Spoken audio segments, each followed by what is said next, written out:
variety of different things. It's not as one-dimensional as I think people were making it out to be. People were talking about only tanks in the jungle. Right. Yes, we've seen tanks in the jungle. We've also seen Kayn, we've seen Graves, we've seen Kha'Zix, we've seen Elise. So there is, I think, a lot of different interpretations to what is best this patch, and we'll see if the teams do eventually settle on. I mean, look at the bans already in Phase 1. Talon, Jax, Caitlyn.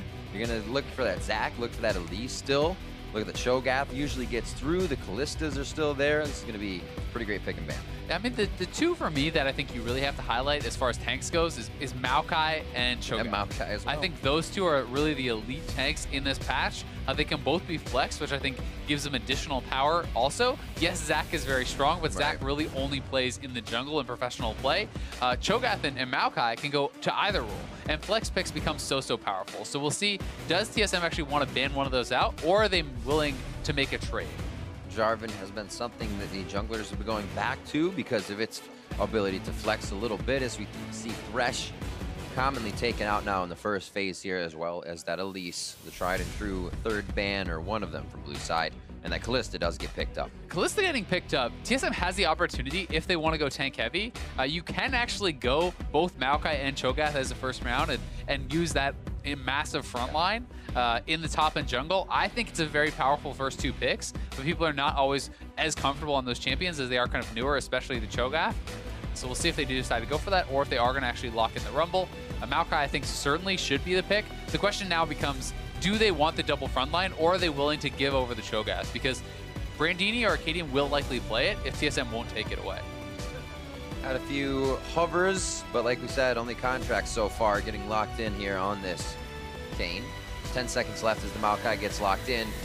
Still looking at Echo Fox's side to what can synergize with that. Kalista may actually be a Kennen. Gate definitely having quite a big champion pool himself, and it's the Jhin lock-in, as more people have been trending towards that. Yeah, the Kalista Kennen is something we've seen pop up a couple times. It's got varied results, and it hasn't been super successful. Obviously, a throwback to when Kalista first kind of came in the scene, that was very popular. I would also say things like Braum work very well. Any sort of engagey type supports can be pretty powerful, but you can also use it as a disengage with even things that are more passive, like Janna and those sorts of champions too. I love that ability of the in and the out. It's almost like a safe Ashe arrow. If your support has their own way of getting in. The Rumble gets locked in, and showed that a bit on the side of TSM, but it is going to be Brandini's. Now, something we can see here is this is kind of saying, hey, we're expecting that to be a Maokai top because that's a pretty good matchup. You can now actually counterpick the Rumble and then swap the Maokai to the jungle. So you could do something like Camille, who can be a pick that snowballs very heavily against the Rumble. Also, you have very strong gangsters coming out of the jungle from the Maokai. So personally, I would like to see that. It's not actually the choice here from TSM, but I think options like that are sometimes overlooked because you've essentially got Echo Fox trying to pick 4 lane now against the Maokai, and Maokai can simply be flexed. Camille is one of Hauntzer's best champions, so why not pick for an advantageous composition like that? Absolutely. Also looking at the side of Echo Fox, seeing that Rumble actually flex into the jungle a few times, they decided to just say, yeah, Kha'Zix Rumble, we'll take those. Obvious mid, or obvious jungle, obvious top. What does the second ban phase have, though? Froggen gets a hit from that Lucian, and LeBlanc onto Bjergsen. Do they continue with that, or do they look at that top side of the map? Oh, sorry. And that's the question, right? You can sometimes draw more bans. This is one advantage of not taking your top lane earlier because you still can flex it, and if the second ban phase draws jungle or top lane bans, you can then flex that Maokai to the role to kind of have that additional option later. We also have to remember that Karma theoretically can be a mid laner. Very likely will be support. But Karma has kind of fallen out of favor somewhat, has received a number of nerfs over the last few patches, and people have been kind of prioritizing some of the other supports over her. Even things like Sona and Janna and so on, if you want to play those more defensive supports, or Nami, have been kind of rising above the Karma. Imagine if Bjergsen takes this back to mid lane. It's possible. I mean, it's not going to be now with the Taliyah coming in, but it's one of his pentakills in the history. Yeah, and Karma mid, I think, actually can be fairly strong, especially in a tank meta. Like, if people are playing tanks versus tanks, damage is relatively low, and shielding becomes so ridiculously powerful because you can't actually break the damage thresholds to actually start punching through those shields. But either way, for now, Echo Fox definitely drafting a very damage-heavy composition. No tank at all coming through. And if they do actually lock this in, okay, so it is going to be the Braum Kalista combo. Yep. Makes some sense. We touched on that. You can throw the Braum in for an additional piece of initiation. Utilize that stun into your ultimate, into the passive stun. So it's like essentially a triple CC chain that can come out right off the bat. I would love Anivia in this composition. Not sure how it works against TSMs, but being able to slow wall and lock everybody up would be on an equalizer in that storm. But they go for the Corki, a very safe and surefire pick here for Froggen in the mid lane. We've seen quite a bit of results from Corki and whoever it's actually going on to. And now we're going to find out where's the Maokai going. Camille was taken off the table, so they don't actually have that option now as they left top for the second round. J4, very likely going to be top. I'm expecting that to be top, and then the Maokai jungle for Svenskeren. You do see some J4 jungle, but it certainly more often is in that top lane, and I think this can be a pretty decent matchup against the Rumble as well. Yes, you will be getting pushed in, but with that gank assist, it's very scary for Rumble to be pushing into J4 and Maokai, and they are swapping it around, so it's possible that this could actually still be Maokai top and J4 jungle, but definitely something that has not been played a lot by Svenskeren. And he actually has 0 plays on J4 jungle this season. One of the only, they'll have 20 seconds until they can get another flop in there, and then everything has to stick. Yeah, there's the last one at the last 2 seconds. They do put it back. I was going to say Moon's really the only other one, and you see putting Jarvan in the jungle quite a bit. So, and in some of the other regions you see it, it would not be strange to see the Jarvan jungle, just simply more common to see those roles reversed, as Maokai jungle has an easier clear. Jarvan obviously very strong with the Black Cleaver Titanic into Stoneblade combo, so that's what we're gonna see. The coaches are heading off to the back. They changed sentence structure. They are heading off. The players are ready. Hashtag Fox win, hashtag TSM win. We'll have to see some pretty volatile team comps coming from both sides. Damage in just about every lane here for TSM, and same thing for Echo Fox. Tanks in the jungle for TSM, so. Hey, you've got to say, looking at Echo Fox's composition, they're much more, I think, damage focused even than TSM with Kha'Zix jungle, Rumble in the top lane, pure DPS, you have Corki, and you have the Kalista. So this is a very high damage comp for Echo Fox. If you fall behind, Maokai to J4, this tank composition who's going to be supported and shielded up by Biofrost on the Karma, it's going to get really bad for Echo Fox. When you run these fragile compositions, you need to be winning lanes, you need to be staying ahead, or it does kind of shatter because the engage is so easy with the Maokai J4 combo, backed up by this Jhin ultimate, backed up by the Biofrost shield. So look for Echo Fox to push their advantage in the lanes, and if they're unable to do that, TSM's probably going to steamroll.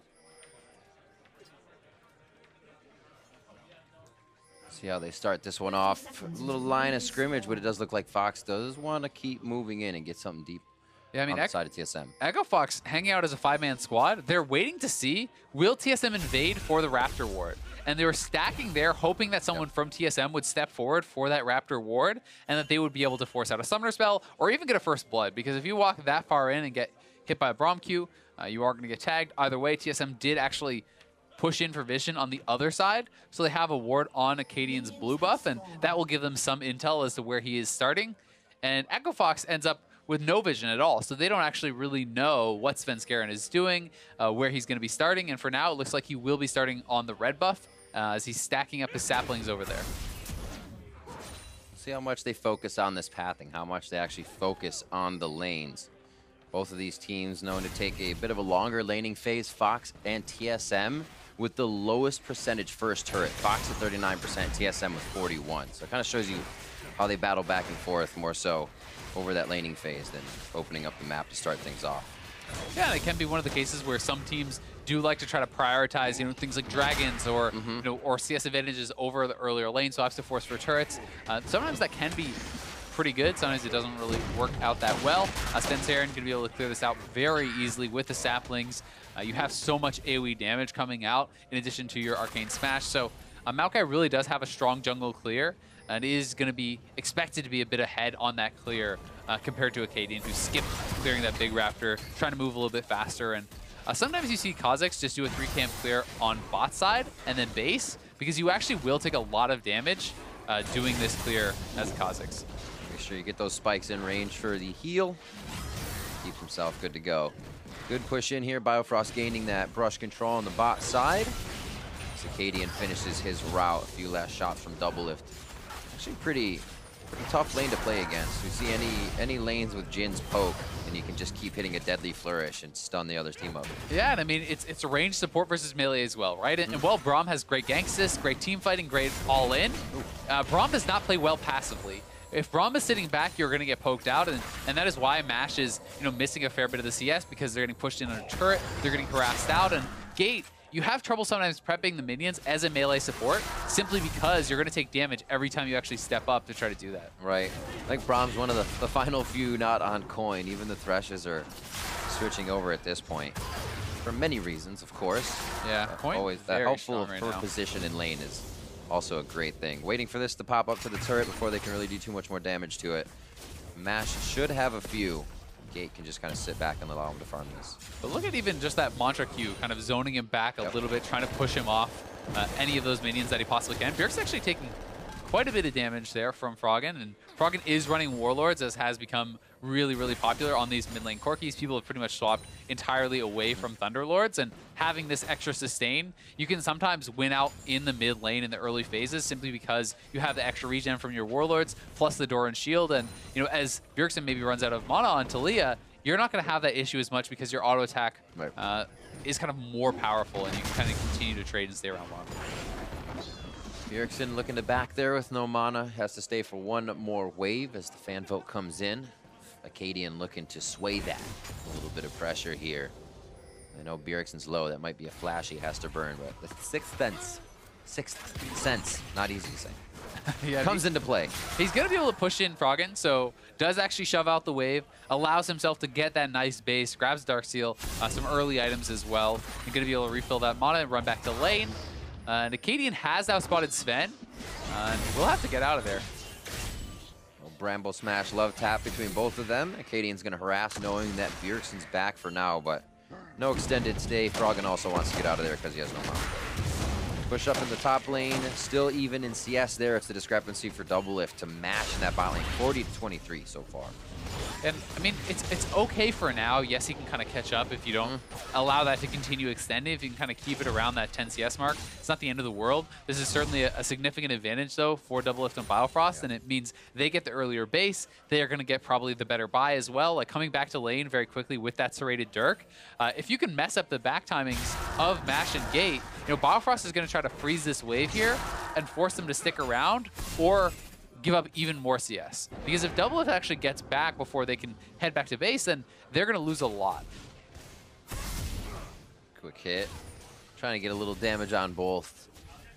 Back hits. They won't have too fast of a push on this bottom lane, but Biofrost and DoubleLift will be able to get the wards in and actually may be able to do something with Svenskeren as MASH and Gate return to lane. Yeah, and they are electing to just kind of hold the wave. So it is going to push eventually, but they're going to deny some of the CS away from their opponents by doing this, allowing the minions of EchoFox to kind of get killed off by their own. And now they do decide to shove, so they will push this in, and maybe wanting to try to get a little bit of vision around the dragon. Biofrost is going to go back to base. So either way, TSM's bot lane definitely doing very well, and everywhere else it feels pretty even across the map. Hauntzer, yeah, as you were saying, across the map, feeling pretty good for himself. You check out some Froggen stats. Looking good. Yep. First in solo kills. This is the guy that goes very hard. Your rapid fire TF that's making plays by himself. We haven't seen it this season. He's kind of more timid in those picks, but still, the damage dealer of the team and a lot of compositions can be built around him from what EchoFox does. Statistically, he's one of the best, if not, at the very top for mid lane. So Froggen has been having individually a very impressive season. That's another reason why people are like, well, why is he getting subbed out? Why is Demonte coming in? Especially this late in the season when they're trying to play to stay in the LCS, right? They're trying to not get relegated, which is a reality for this team at this point. And Akaadian is going to be looking for the invade. This is a level 6 Akaadian. Svenskeren is only level 5, and Hauntzer is pushed in, so Svenskeren playing very intelligently, backing off, and he should have spotted him there, but we'll see if he can get out. Skirmishers as well. He's looking to take this fight all the way home. Equalizer doesn't allow them to actually grab the kill, but they do get the flash on Svenskeren. That's not Akaadian's first roam into the jungle. He will be back. Yeah, traded flashes, but they get the red buff. They're getting the experience lead, so this is nicely done. But when you have the push in those solo lanes, you can afford to do these kind of invades because they knew Hauntzer could not actually come down without losing a lot up in that top lane. So Hauntzer stays with the wave. They invade as a 2v1, and Svenskeren going to be pushed out of the jungle. We could see Akaadian even go try to meet him at the blue buff if he wants to look for that. As we said, it shouldn't be too bad for MASH. He's actually closed that CS gap just a little bit as this wave looks pretty equaled out. Yeah, it's not going to be the biggest of deals, that early CS, as long as you don't continue to fall more and more behind. And where it becomes a real problem is if you actually give up a death on top of a CS disadvantage, because then the game can super start to snowball. We'll see what DoubleLift and Biofrost are going to want to try to do with their added pressure. It would be impressive if they get a kill. A Kalista Braum is pretty magically difficult to kill. You're going to have the shield, the Glacial Fissure, and then MASH just Fates calls Gate out when he really feels like it's a bad situation. The roam down from the bot side is just giving Akaadian a little bit of love for him to get pressure. Brandini with a teleport up. Hauntzer did use his to get back the lane. That may become something big on the objective, but the Cloud Drake may have to sit for a while before it joins the party. Yeah, both teams seeming pretty happy to kind of sit back, play passively, and I agree, now that the Kalista is level 6, it's very difficult to really look for those kills. Even if a gank comes down, it can be really tough. And they are looking to invade heavily on this blue buff. Froggen, once again, pushes in, so EchoFox has the push, and they're going to get a kill onto Svenskeren. Right over Nature's Grasp. They give him a nice big hug. Svenskeren goes down. Bjergsen looking to pinch them in here with Biofrost and DoubleLift, but it's already Gate and MASH that actually had that route inside the jungle. Fast movement from Fox to pressure the blue, and they get it with a kill. And they're going to look for first turret. They've TP'd down Brandini, so it's 5 members of EchoFox down here. TSM, I mean, DoubleLift is now completely cornered. He didn't back off. He's dead too. This is bad news, Bears. Not long for this world. DoubleLift goes down. Akaadian picks up a kill.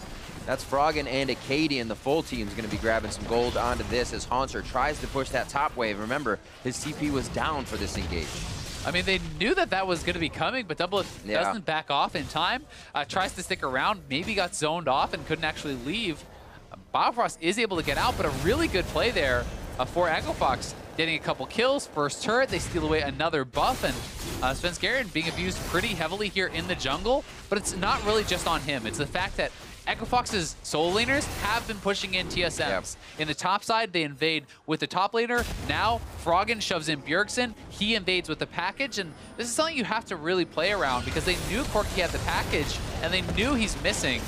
But Svenskeren really wants to try to get some of these buffs, doesn't want to fall too far behind, and then the TP's coming in. DoubleLift and Biofrost at this point just needed to actually leave, but DoubleLift wants to go back and try to pick up some of the CS, and just a little bit too greedy. I mean, you walk back to the turret, where do you think they're coming next? There are 5 men on the bot side. I think that one was a little bit obvious, and DoubleLift gives up a pretty easy kill.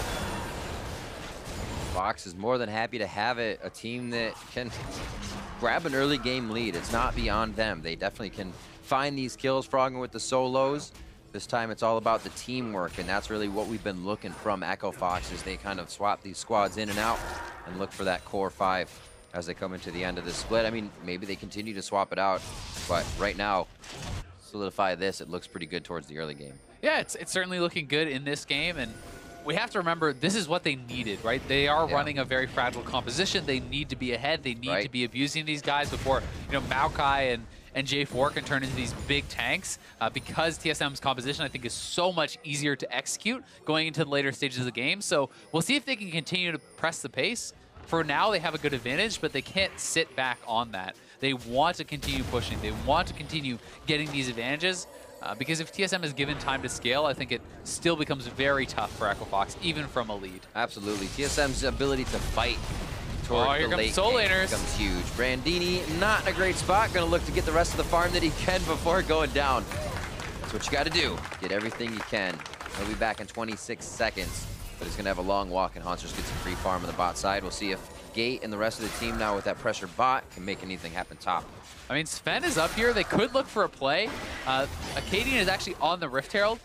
They do not know that just yet, but Gate missing. Now they suspect that, and they should have an idea that this is being started up. We'll see if TSM wants to move over and actually try to contest this, or if they're going to be happy to just give it up as Hauntzer is pushing on the bot side. They might be as well. Bjergsen low on mana. Just use that ult to get a kill in the bot side. And we will have a quick pause as we come into the game. EchoFox getting a little bit of momentum towards that top side as they're going for Rift Herald, and we'll see what panned out from the pause. And Gate is having some audio issues, so we're going to get that looked at. Hopefully no lingering problems. We can get that fixed up very quickly and hop right back in. But we will let you know as soon as we know more. Either way, Echo Fox definitely off to a good start. TSM aware that they are on the Rift Herald now. And it is something that you have to kind of take into consideration, right? The pushing lanes is a very big deal. You talked about Bjergsen maybe being a little bit lower on mana. He just made this roam down. Very well executed. They know with Bjergsen and Hauntzer here, Brandini knows he really has no chance to get out in the long lane. I think ulting the wave is actually a pretty good choice because that means, you know, there's no real option for Hauntzer to push out and take a turret or anything like that. So best of a bad situation, but either way, Bjergsen back in mid lane. He is being pushed in by Froggen. So if TSM decides to contest in the 3v3, Froggen should be able to get over there a lot faster than Bjergsen. So it could turn into a 4v3. And I think that's one of the things that TSM will have to be taking into consideration when they're deciding, do we actually go over and contest this Rift Herald? Are we willing to give that much up? Because they are down, not that much, but I mean, if you lose the Rift Herald, if you lose another turret on top of that, the lead can become pretty big. That's right. And we kind of mentioned in the beginning of the game, these are the two teams with that slowest first percentage turret. Echo Fox raises theirs a bit. And also Bjergsen gets one more kill closer to the 1,000. So he's 4 away. Not bad. At this point. And it might happen in this game. But for the Rift Herald, they say, I don't think there's 4 kills there. My ult's down. Let's hang kill. out. I mean, 4 people could come, right? Got an easy quadra, get 1,000 kills would be pretty nice. Say, let's hang out for now. But there are some spikes that really are allowing Echo Fox to do these things. That Triforce just finished up. Akaadian has his skirmishers finished up as well, warrior style, so he can do a bit more damage. And everybody could make this move. It might just be a good fight for them if TSM decide to take it. Yeah, I mean, the Triforce is a really strong point, finishing it this early, you know, for Froggen. A lot of times, if the Corkis are not doing as well in lane, this gets delayed quite a bit because people kind of take a sidestep and go get a Hex Drinker or things like this. But because he was doing very well, because he picked up kill and assist, as well as the global gold from the turret, he's going to be able to get very quickly to that Triforce and actually completed it, you know, pre-12 minutes. So that is very, very fast pace for him. The Skirmisher Saber, it's interesting you point that out because almost no one is going anything but the warding totem, actually.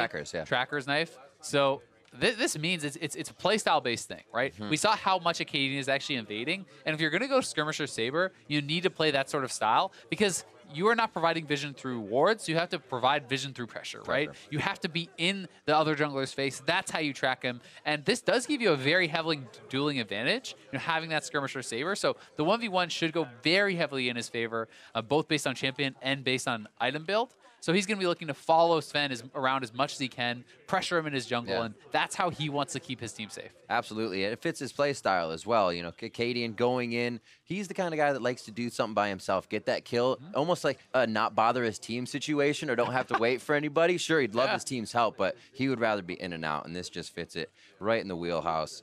Still looking to fix up Gates audio as we continue this one. TSM, talk about their past weeks a little bit, falling back and forth as they come back from MSI. Feeling obviously pretty strong from that, but at this point, or I'm sorry, Rift Rivals.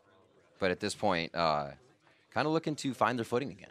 Yeah, I mean, it's one of those things, like, I still think that they're probably the best team in the league. They did not have a good game against Dignitas, and Dignitas is a team that, you know, people have been very high on, then very low on. It's kind of hard to tell where they are. I mean, they started the season 5-1. People are like, hey, maybe they're one of the best teams in the league. They're tied for first. Then they lose 4 straight series. They go to 5-5. Now they make a roster swap. They seem to be surging again. They crushed TSM yesterday. They are looking very good. But throughout the season, I mean, as far as actual total losses, TSM is the team with the least. People are still looking at them as a very strong team. And we have to see how can they actually adapt to this patch, right? We saw how another top team performed against Echo Fox yesterday. CLG did play against them and absolutely trashed them. They won in under an hour of gameplay. So you're looking for those sorts of performances from TSM against a lower tier team, because this is a team that's fighting to be the best team in the NA LCS.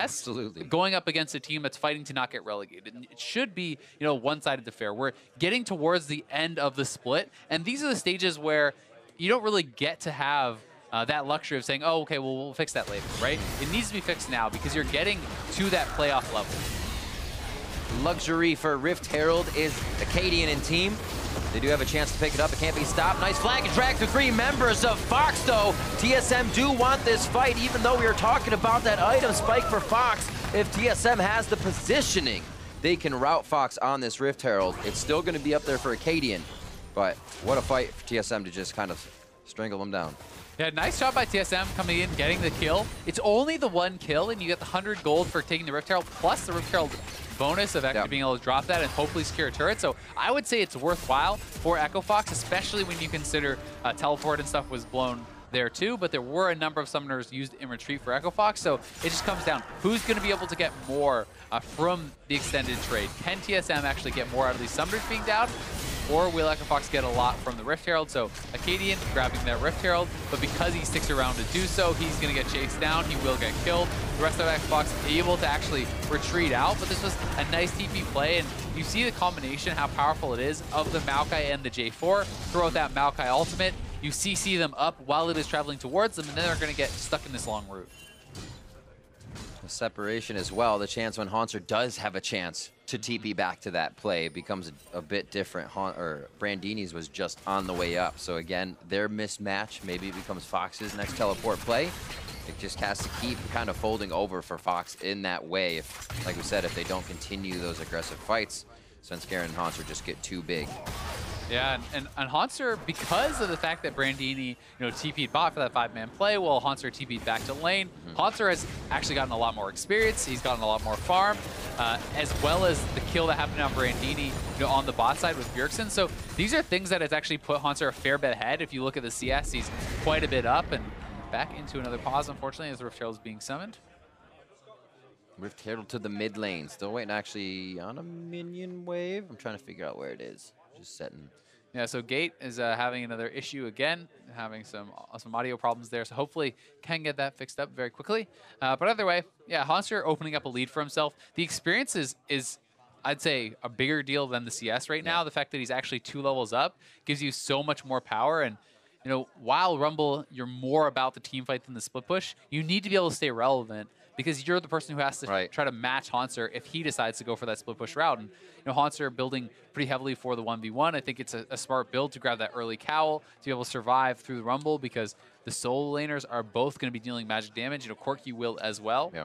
And it looks like he wants to go towards the Black Cleaver and then Titanic after that. And if you hit that sort of item break point at a reasonable time, the 1v1 is going to be very strong for you with some MR and some solid damaging items. So Brandini definitely needs to kind of keep pace and try to keep up in the experience, because if you make too many team plays, if you're grouping too much and you're not really crushing down the opposing team, then they will be, just by nature of farming all the different lanes, getting more experience, getting more CS. So interestingly enough, like, what's the best way for Brandini to manage this? Because usually you can expect the mid laner not to be there as fast as a Taliyah on a wall, or even with Taliyah wall down, that passive towards the bot lane. So how, if you are trying to push solo with just wards, do you make that safer, or do you have to play it very timid? A lot of it is about vision, right? And if you don't have the vision, you have to play scared in one of those circumstances, because if you cannot spot where Taliyah is, then you have to kind of assume that Taliyah is coming towards you and back off, right? And it's about playing it safe. It's about pushing your limits as much as you can, but taking the information that you have or the information that you don't and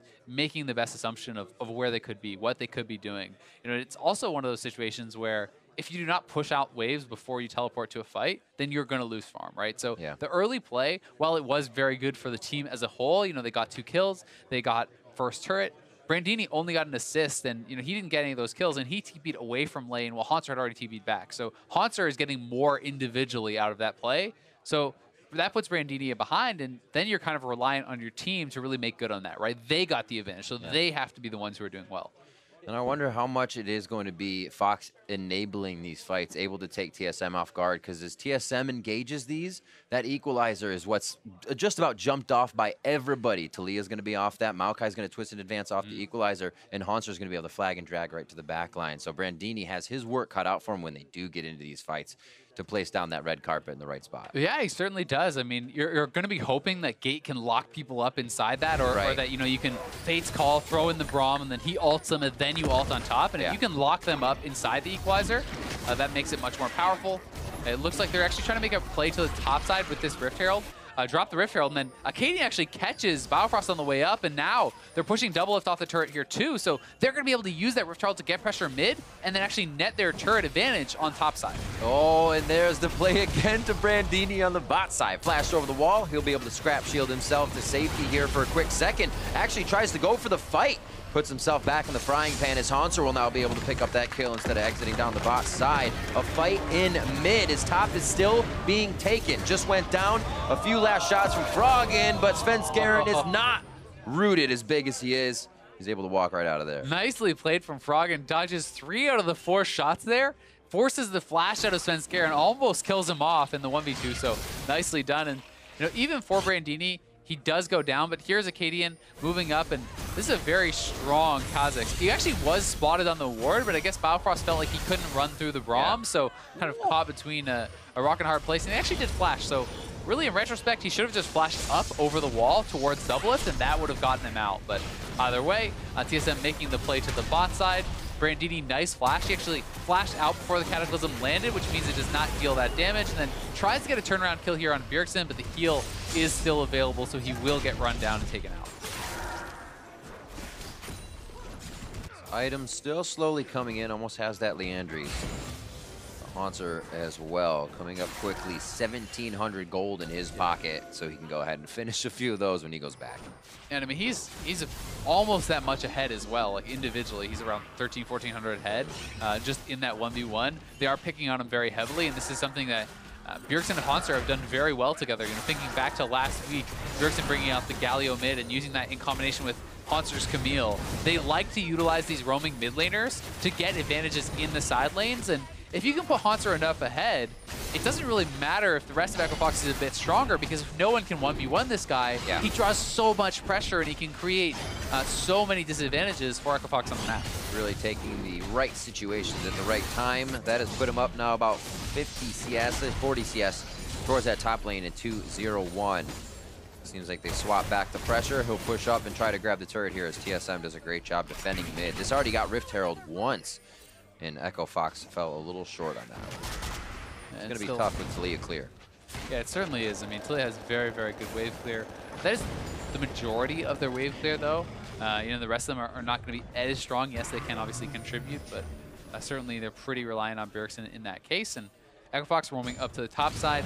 Hauntzer going to be taking some pressure here, but TSM is coming up, and if they chase too far, Bjergsen has the ultimate, so they need to realize that Taliyah could roam up there pretty quickly, and that TSM could even look for a dive. I mean, it's 4 men strong now here. They could actually go for this, and Maokai ultimate going to get popped. Yeah, seeing Brandini on the bot side says, go, go, go. Rooted as soon as he goes into the Valkyrie. That's going to be Froggen going down. Gate lives only because he has a bit more HP. He goes down at the end. 33 seconds on these timers gives TSM a lot of time to gain map control. It's going to be top turret and maybe even a bit more. Yeah, really nice dive there from TSM, realizing it was only the 2 members, and they were able to execute that dive very well. Froggen does not actually avoid the Maokai ultimate, and once you get tagged by that, you're going to get CC'd up for so long. It's an easy seismic shove for Bjergsen. That's pretty much guaranteed, and the follow-up damage so high. They're able to burst him down, take a turret, and get back to mid lane to defend. So nice job by TSM. Flash over the wall. Mash starts 1v1ing with Bjergsen, but gets shoved back now. He's got the world against him, trying to live. The curtain is called, and he is put down in the end. You can only dodge so much, Riv. I mean, there's 5 members there. He's dodging almost everything. 2 more kills. He's getting close. Full kill participation throughout this game for Bjergsen and Hauntzer. How do you get that from your solo laners? You're only 18 minutes in. Those guys have been everywhere and anywhere they can be at this point. We'll see this again. The tag team duo and Svenskeren setting up the Maokai ultimate very well. See, Froggen, I think he thinks he can actually Valk past it, but he gets rooted up, and he's going to get seismic shoved right out of that. Once you get hit by one part of the CC, you're going to be locked up for so long, because there's the knockup from the Q, there's the root from the W, root from the ultimate, flag and drag from Hauntzer, and the seismic shove. So definitely really powerful team fighting, and TSM, they now have not only eliminated Echo Fox's early advantage, but they have gotten a little bit of one for themselves. And from this point, it gets very hard for Echo Fox, because their composition is so much harder to execute. It's not just run straight at them and start fighting. You have to be able to find skirmishes. You have to be able to split up fights, because you're all so squishy. Anyone who gets CC'd up is going to die, and that's the advantage of running these sorts of compositions that TSM is. I mean, you open up a curtain call, you hit CC on the closest person, and you just kill them. It's like, that's as simple as it gets. And a lot of times we've seen teams with that, say a curtain call, and then there's one engage that's too far, but they have the flag and drag and the Maokai this time. two people can go that far in these engagements. We've seen some teams get into a bit of a chaotic situation when they can't follow up as fast with these tank comps they create.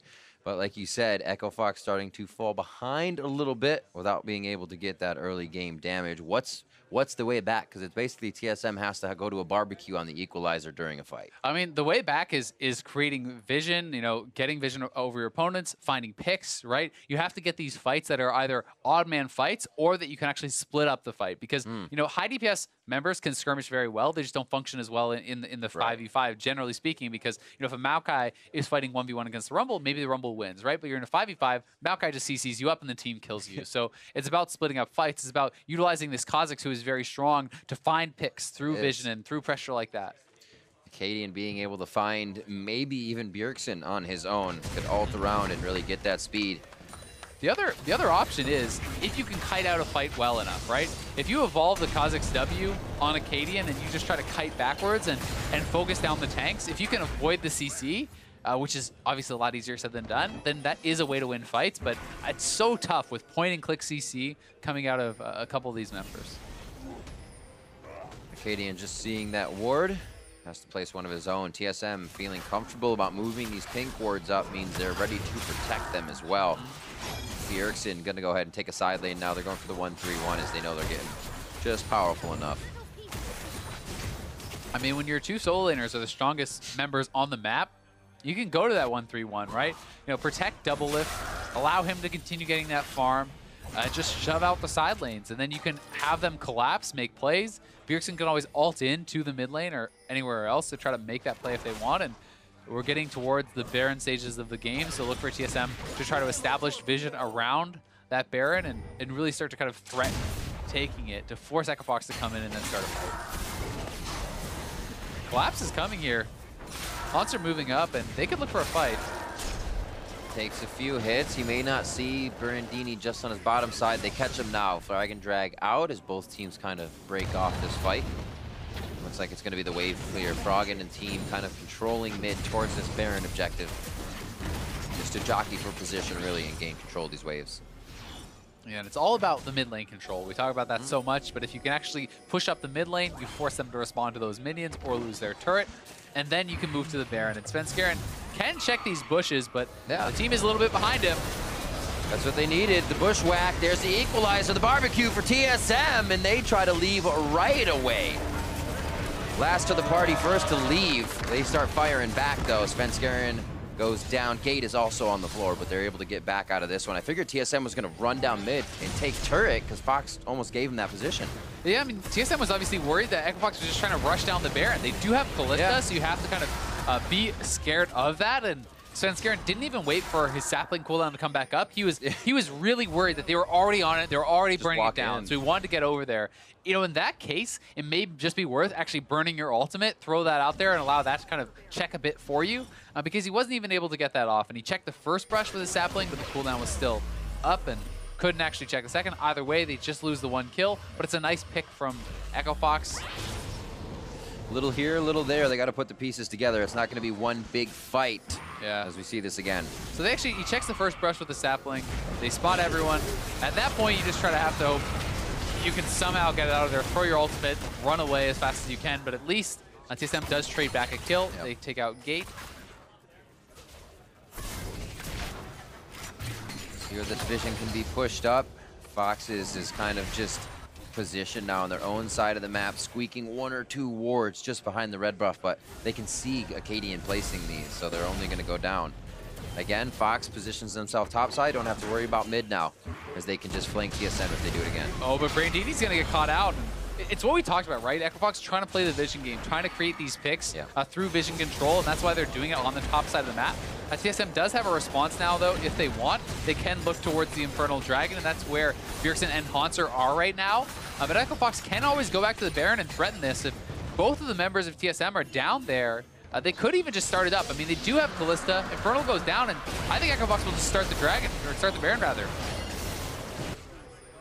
Rend come in, Smite is there, Bjergsen goes up, and Svenskeren's obviously going to try for this. 2,500 HP, very low on the backside is Akaadian. He goes down before Baron does. TSM secures the objective. Bjergsen getting one of these kills. Bjergsen getting a second kill. 1,000 kills for Bjergsen. And they get the Baron. 4 members of Fox are down. TSM running strong. That's the ace from DoubleLift. What a way to do it as well. 1,000 kills for Bjergsen, the first mid laner in the NA LCS to hit this mark. And he is crushing it this game. TSM get a clean ace, get the Baron, and they have all but wrapped this one up.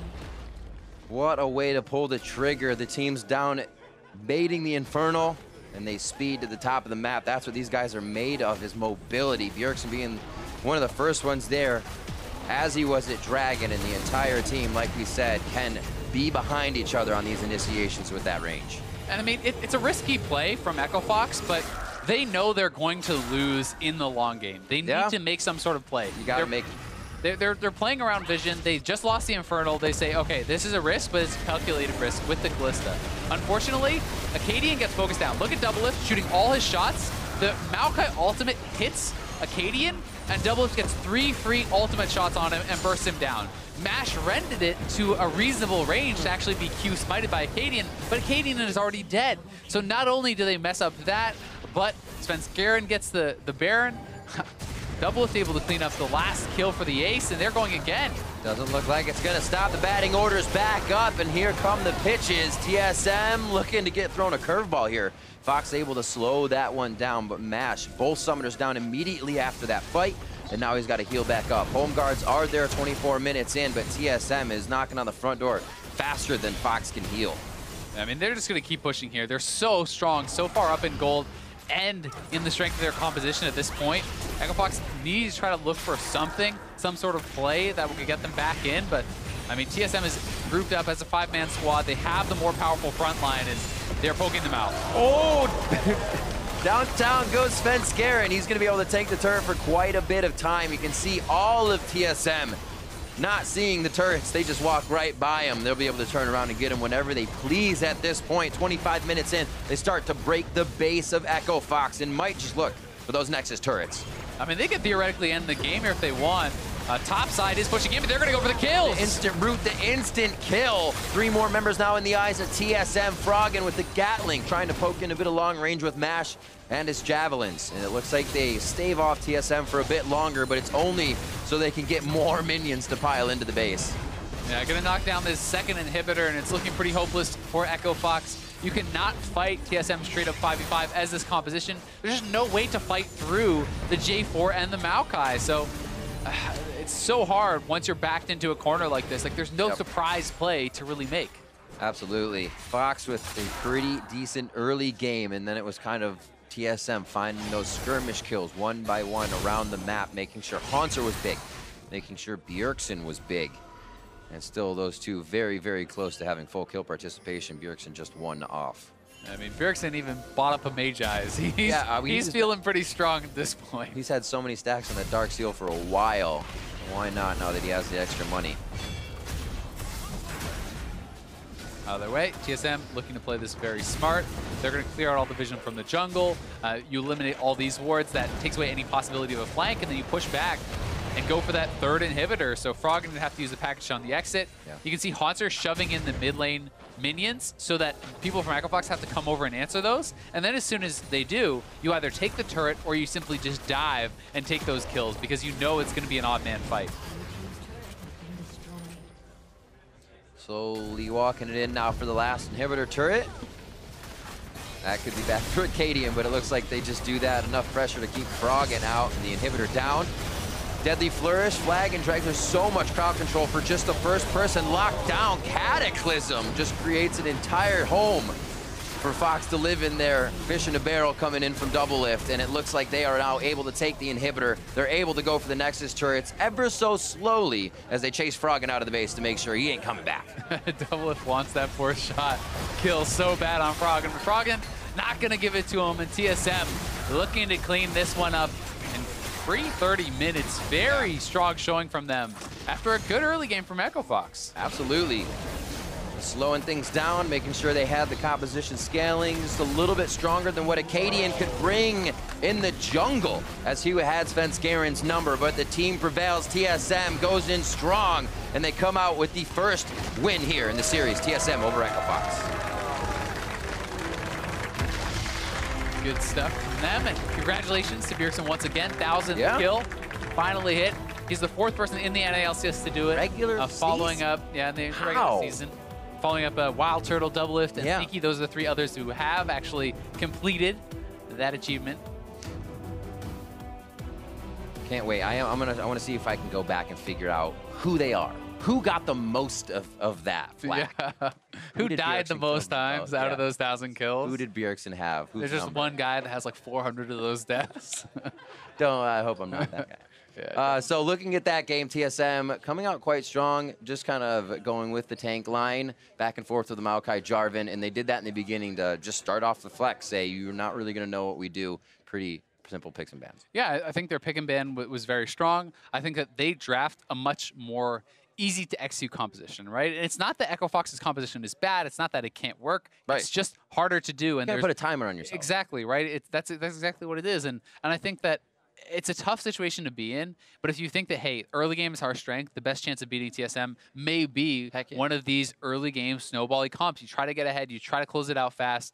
You know, once they kind of started stalling out, TSM got a little bit up. They felt that they had to kind of 50-50 this Baron, or hoping that TSM won't respond early enough and that they can just guarantee it with the Kalista, but it didn't work out that way. And we have to remember Bjergsen, as we just said, getting all of his kills in this game. Now, he needed the 5. He was able to grab just that many, and they were able to grab a few with this combination. Hauntzer and Bjergsen working so well together this game. They really were, and I think this is the key for TSM in this game. The fact that, you know, Svenskeren's getting invaded, the bot lane, you know, is getting pushed in 5-man, but the solo laners are being very effective. They're able to team up as this kind of 2-man squad, roam to the side lanes, get very, very strong with Hauntzer and Bjergsen, and this combo, I think, was so key to stabilizing the game and then eventually securing that win for TSM. And here is that Baron attempt, the fateful Baron attempt that they did go for. Look at the Maokai and Jhin ultimate combo. That is so nice. Akaadian, as soon as he gets rooted up, guaranteed shots coming in there from DoubleLift, and bursting him down, the target selection there meant there's no way for Echo Fox to actually really get that Baron, or even if they did get it, they were going to die on the way out. Flash bang! 796. Felt it on this side. Hurts a bit. We have to remember Echo Fox continuing to switch up that roster. Seems to settle back with some of the main crew this time, Brandini and Mash, but Akaadian back in, trying to kind of make that staple mark in the early part of the game. A very aggressive Kha'Zix this game. Yeah, I mean, they have a couple subs in there still, or who you'd call subs, you know, Brandini and Mash, as you said, you know, kind of different as far as the swapped in there. Yeah. And Brandini's still searching for his first win. You know, this split has not been able to find any just yet, but Akaadian had a very successful early game.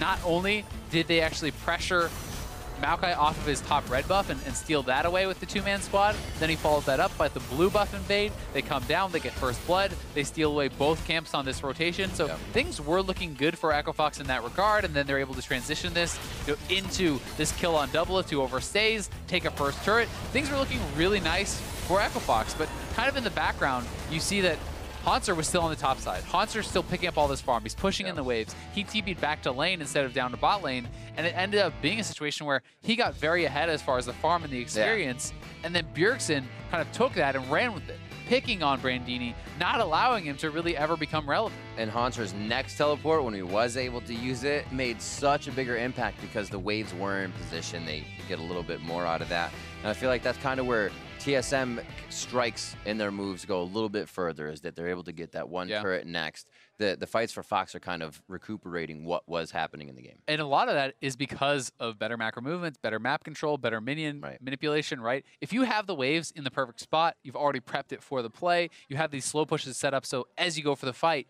the minions arrive at turrets, right? Then if you win the fight, then you take the turrets, then you take the Baron, then you get more. But if the waves are all pushed to your base, you win a fight as you're pushed in, there's sometimes nothing you can really get after that. You just kind of, oh, well, we got a kill. Great, let's go by, I guess. Hopefully do it again. Yeah. So right around, we're going to step away for a quick break, but when we come back, it's game 2 between TSM and Echo Fox. Stay with us. You're watching the North American LCS.